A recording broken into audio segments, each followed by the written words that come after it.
نحمده ونصلي على رسوله الكريم أما بعد فأعوذ بالله من الشيطان الرجيم بسم الله الرحمن الرحيم علماء کرام صدر اراکین سامعین کرام السلام علیکم ورحمۃ اللہ وبرکاتہ۔ آئیے کچھ سننے سنانے سے پہلے ہم اور آپ مل کر ایک مرتبہ جم کر بارگاہ اقدس میں درود شریف کا نذرانہ پیش کرتے ہیں۔ تو پڑھیے گا آواز بلند، اللہم صلی علی سیدنا شفیعنا حبیبنا نبینا مولانا محمد وبارک وسلم، الصلاۃ والسلام علیک یا رسول اللہ صلی اللہ تعالی علیہ وسلم۔ سب سے پہلے میں اللہ تعالیٰ کا شکر ادا کرتی ہوں کہ مجھے ایسا مدرسہ اور ایسا محلہ ملا جہاں مجھے ایسے اساتذہ عطا فرمائے اور مطلع اور اراکین جماعت کے ذمہ داران اور نوجوان محلہ کی کوششوں کی وجہ سے مجھے یہاں 14 سال تک پڑھنے کی اور تعلیم حاصل کرنے کی توفیق ملی۔ اس مدرسے میں اللہ تعالیٰ نے مجھے ایسی برکت دی ہے کہ میری زندگی میں اللہ تعالیٰ نے مجھے ہر مقام پر کامیاب بنایا ہے۔ بدولت میرے استاد نے ان کی سکھائی ہوئی ہر چیز میں، جیسے کہ ڈسپلن، لوگوں کو کیسے بات کرتے ہیں، اٹھنے بیٹھنے کا انداز، ہر شے میں میرے استاد نے میری مدد کی ہے۔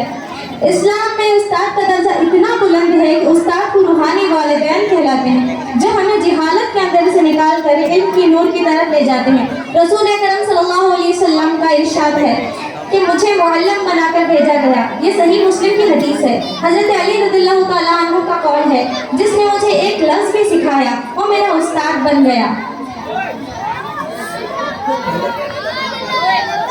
آئیے استاد کا مقام ایک واقعے سے جانتے ہیں۔ حضرت موسیٰ علیہ السلام ایک مرتبہ راستے سے گزر رہے تھے تو ایک نوجوان نے ان سے پوچھا، اے اللہ کے نبی، علم کہاں سے حاصل کروں؟ حضرت موسیٰ علیہ السلام نے فرمایا، جس سے تمہیں اللہ تعالیٰ کے قریب آنے کا راستہ ملے اس سے علم حاصل کرو، چاہے وہ کوئی بھی ہو، اور اس کا احترام ایسے کرو کہ جیسے اپنے ماں باپ کا کرتے ہو۔ تو سنا آپ نے، اللہ کے نبی حضرت موسیٰ علیہ السلام فرما رہے ہیں کہ استاد کا احترام اپنے ماں باپ کی طرح کرو۔ لیکن آج کے بچے کیا کرتے ہیں؟ استاد کی پیٹھ کے پیچھے باتیں کرتے ہیں۔ لیکن الحمدللہ ہمارے مدرسے کے بچوں نے ہمارے استاد کی اتنی عزت کی ہے، اور استاد نے بھی ہمیں ایسی علم کو عطا کیا ہے، ان کے فیض سے اللہ تعالیٰ نے ہمیں فیضیاب بنایا ہے۔ میں اللہ کا شکر ادا کرتی ہوں کہ مولانا عبدالحکیم اظہری کے مدرسے میں مجھے پڑھنے کی توفیق ملی، ان کی گائیڈنس میں مجھے رہنے کی توفیق ملی۔ یہ واقعہ ہمیں بتاتا ہے کہ استاد چاہے کسی بھی شعبے کا ہو، اللہ کے قریب ہو، اللہ کے قرب کا ذریعہ بنتا ہے۔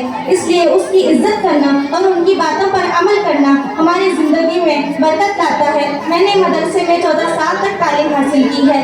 یہ مدرسہ اور میرے اساتذہ میرے لیے دوسرے گھر کی طرح ہیں۔ ہمارے محترم استاد صرف ایک معلم نہیں بلکہ ہمارے خاندان کے ایک فرد کی طرح ہیں۔ جہاں دوسرے اساتذہ صرف نصاب پڑھاتے ہیں، آپ نے ہمیشہ ہماری حوصلہ افزائی کی، پڑھائی میں رہنمائی کی، اور ذاتی زندگی میں بھی مدد دی۔ اللہ تعالیٰ ان کے درجات کو بلند کرے اور جو ان کی پریشانی ہے اس کو دور فرمائے۔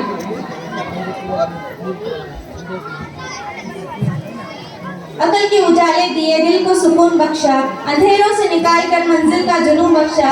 یہ فیض علم ہے یا استاد کی دعا ہے جو آج ہم کھڑے ہیں سر اٹھا کے دنیا میں۔ دعا ہے میری دل روشن رہے چراغ استاد، ہماری کامیابی میں رہے آپ کا ہاتھ۔ دعا ہے کہ اللہ تعالیٰ آپ کی محنت اور محبت اور رہنمائی میں ہمیں ہمیشہ رکھے۔ ہمیں نہ صرف اچھا طالب علم بنایا آپ نے بلکہ اچھا انسان بنایا۔ میری دعا ہے کہ اللہ تعالیٰ آپ کو صحت، خوشی، عزت دے۔